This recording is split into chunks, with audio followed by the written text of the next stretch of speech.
Assalamu alaikum and welcome. In this video I discuss Pterion. What is Pterion? Pterion is the meeting place of the forebone. This is the anterior-inferior angle of parietal bone. This is the frontal bone.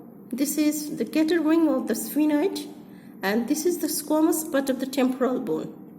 So this is the location of the Pterion. It is important because the anterior-inferior angle of the parietal bone internally marked by a groove.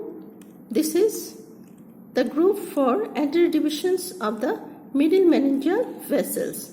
So any trauma in this region causes bleeding of from anterior divisions of the middle meningeal vessels. So this is all about Pterion. If you like this video, please press the like button. Thank you for watching.